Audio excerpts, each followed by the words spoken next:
Good morning students. Last session के अंदर हम लोगों ने जो डिस्कस किया था वो हम लोगों ने इसके स्टमक के बारे में डिस्कस किया था और फूड पाइप या इसोफेगस।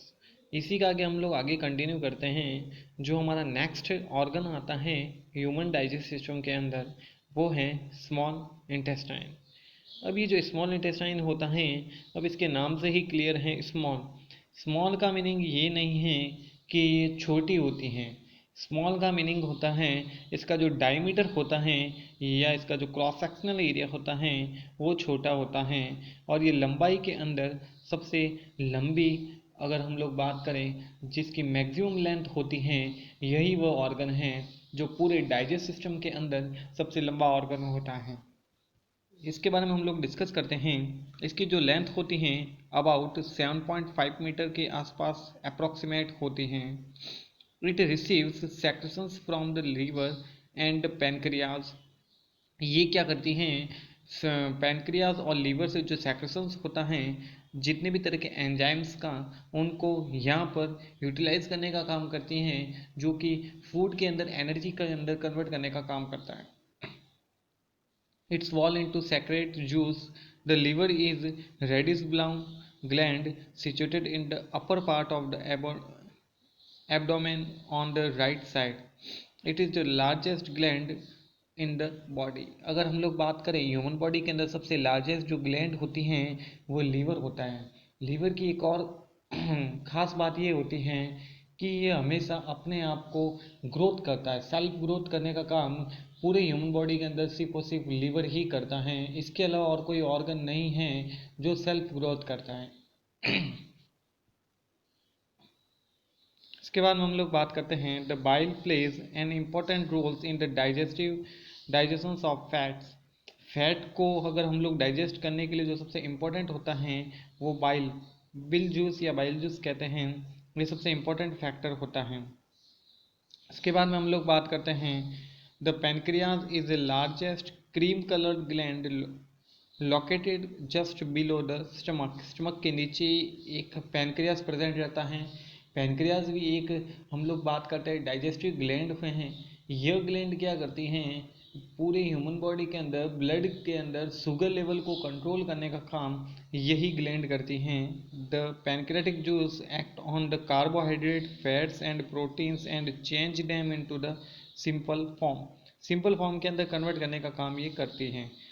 फॉर एग्जाम्पल हम लोग बात करते हैं, ये हमारी जो स्मॉल इंटेस्टाइन हैं, स्मॉल इंटेस्टाइन्स हैं स्टमक इसके नीचे ये प्रेजेंट रहती हैं और ये हमेशा जिगजैग के अंदर फॉर्म के अंदर ही प्रेजेंट रहती हैं।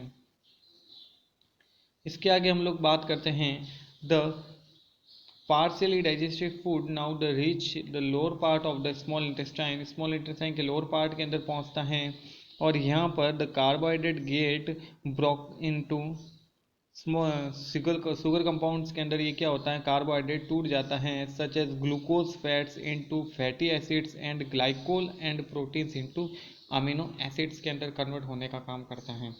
इसके बाद में अगली हम लोग बात करते हैं जो स्मॉल इंटेस्टाइन्स के अंदर एब्जॉर्प्शंस कैसे होता है। फूड में से न्यूट्रिएंट्स का एब्जॉर्प्शंस होने के लिए यहाँ पर एक स्पेशल टाइप्स के कैरेक्टर या स्पेशल टाइप्स के हम लोग स्ट्रक्चर की बात करते हैं जो प्रेजेंट रहता है। इस स्पेशल टाइप के जो स्ट्रक्चर होता है इसको हम लोग विली कहते हैं। विली कुछ स्मॉल इंटेस्टाइन्स के अंदर हेयर लाइक स्ट्रक्चर्स होते हैं इस टाइप के, जो छोटे छोटे होते हैं। जैसे जैसे फूड पार्टिकल्स इस स्मॉल इंटेस्टाइन के अंदर ग्रोथ करते हैं तो ये विली क्या करते हैं, यहाँ से न्यूट्रिएंट्स को एब्जॉर्ब करने का काम करते हैं।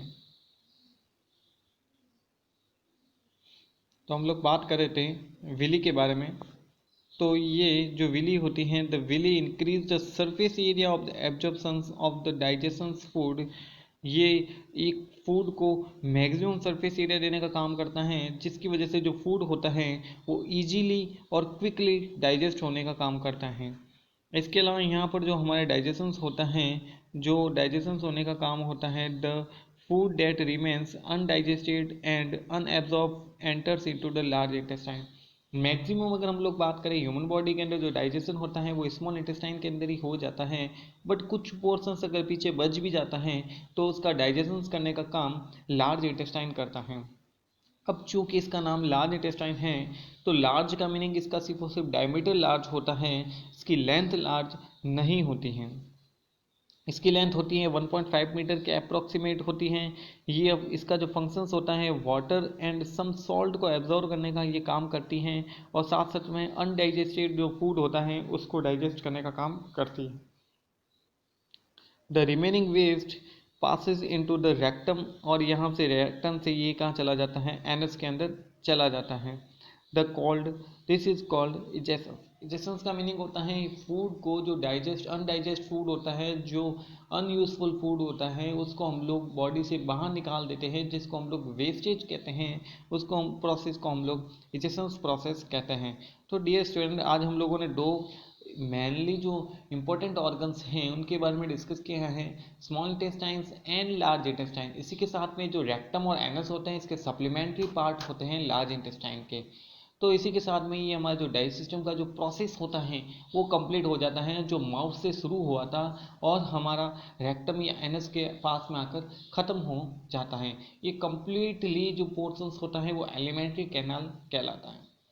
तो डियर स्टूडेंट, ये आप लोगों को सेशन कैसा लगा मुझे कमेंट करके ज़रूर बताइए, और ये जो हम लोगों ने डिस्कस किया है इससे रिलेटेड कोई प्रॉब्लम हो तो आप लोग मुझको व्हाट्सअप कर सकते हैं।